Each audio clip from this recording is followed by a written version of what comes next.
Hello everyone, Rev Kathy here. Today we are practicing lesson 13. A meaningless world engenders fear. And with these practices this year, we're applying it to the best that we can to healing our relationships and coming back to the awareness of love's presence.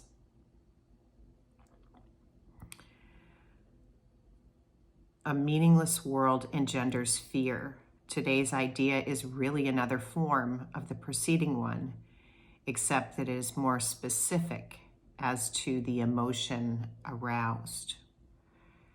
Actually, a meaningless world is impossible. Nothing without meaning exists. However, it does not follow that you will not think you perceive something that has no meaning. On the contrary, you will be particularly likely to think that you do perceive it. So I'm seeing something that is not there.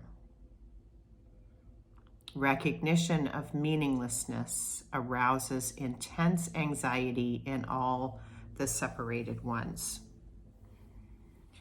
It represents a situation in which God and the ego challenge each other as to whose meaning is to be written in the empty space that meaninglessness provides. The ego rushes in frantically to establish its own ideas there, fearful that the void may otherwise be used to demonstrate its own impotence and unreality. And on this alone, it is correct. It is essential, therefore, that you learn to recognize the meaningless and accept it without fear. If you are fearful, it is certain that you will endow the world with attributes that it does not possess and crowd it with images that do not exist. To the ego, illusions are safety devices, as they must also be to you who equate yourself with the ego. The exercises for today, which should be done about 3 or 4 times for not more than a minute or so at most each time, are to be practiced in a somewhat different way from the preceding ones. With eyes closed, repeat today's idea to yourself, then open your eyes and look about you slowly, saying, I am looking at a meaningless world. So a meaningless world engenders fear, and I am looking at a meaningless world. Repeat this statement to yourself as you look about, then close your eyes and conclude with, a meaningless world engenders fear because I think I am in competition with God. You may find it difficult to avoid resistance in one form or another to this concluding statement. Whatever form such resistance may take, remind yourself that you are really afraid of such a thought because of the vengeance of the enemy. You are not expected to believe the statement at this point and will probably dismiss it as preposterous. Note carefully, however, any signs of overt or covert fear which it may arouse. This is our first attempt at stating an explicit cause and effect relationship of a kind which you are very inexperienced in recognizing. Do not dwell on the concluding statement and try not even to think of it except during the practice periods that will suffice at the present. That will suffice at the present. So again, the purpose of the workbook lessons, the first half of the workbook, is to undo the way that I am thinking now, to undo the thought system which is what the ego is. It's merely an idea that we are separate, or that we separated from God, that we're separate from one another. And it's a tiny, mad idea. It's not true.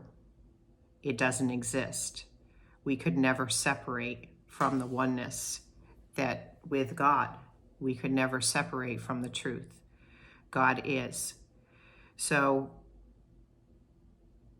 if I look at God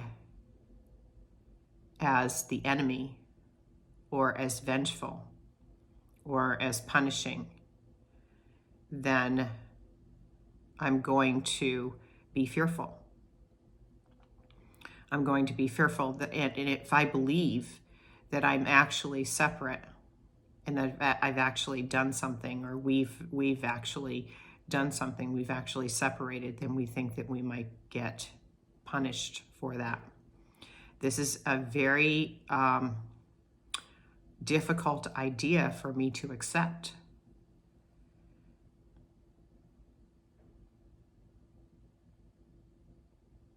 Because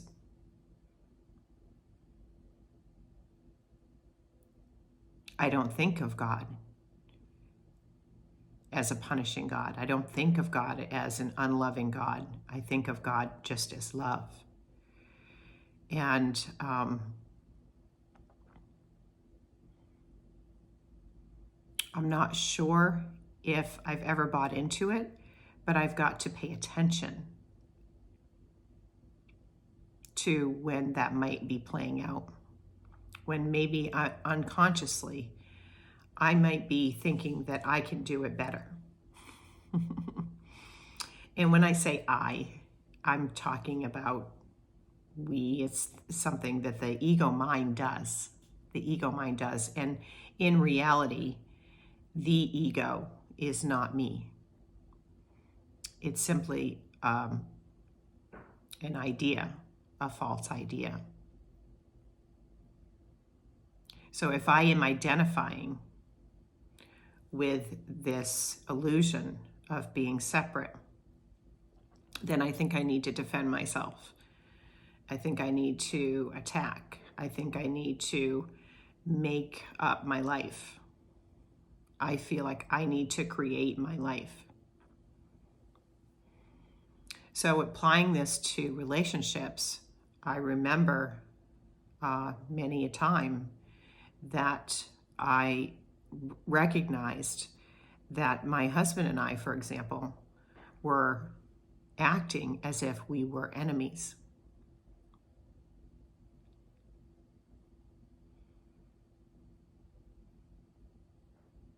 And isn't that what we do? We act like our brothers, our sisters. We act like others, our enemies. And we forget that we're still one with God. And there's nothing that we ever did. There's nothing that ever happened. Nothing happened. There is no separation. It's only love.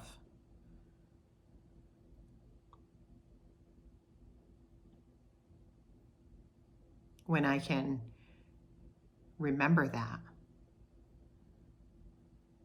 when I can let go of any idea that bubbles up or any thought that bubbles up,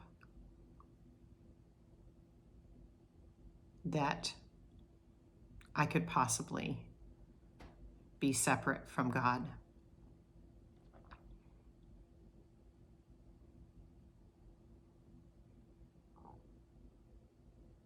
Then I can recognize how incredibly loved I am.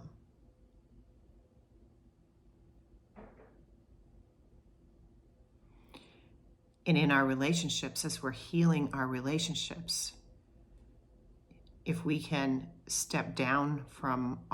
lay down our arms and step down from our, step away from the war zone maybe step down from our high horse and thinking that we know better and having to be right. We can do that. We can remember the love that we share with one another. And we can begin to recognize that all that is happening is for our good. It can be used for our healing.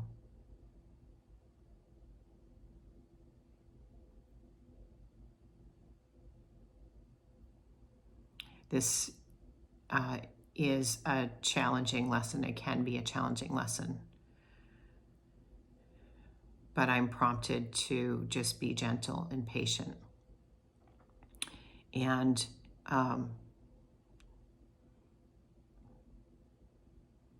persistent. Even when it doesn't make sense.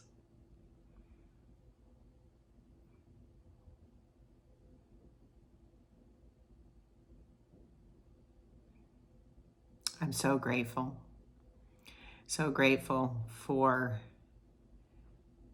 the love and support that is always there and always expressed and extended in different ways when I open my heart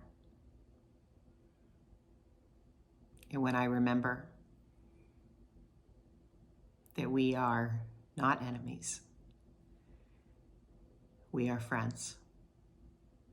We are companions on this journey of awakening to the awareness of love's presence and awakening to our true identity. So that's all for now. This one was a little longer.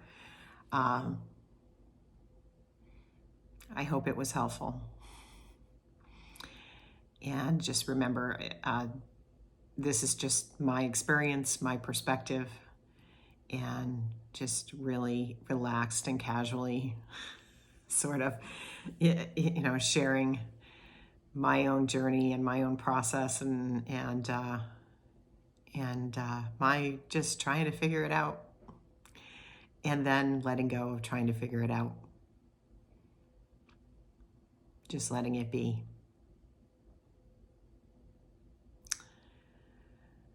Have a wonderful day or evening, wherever and whenever you may be. I love you. Mwah.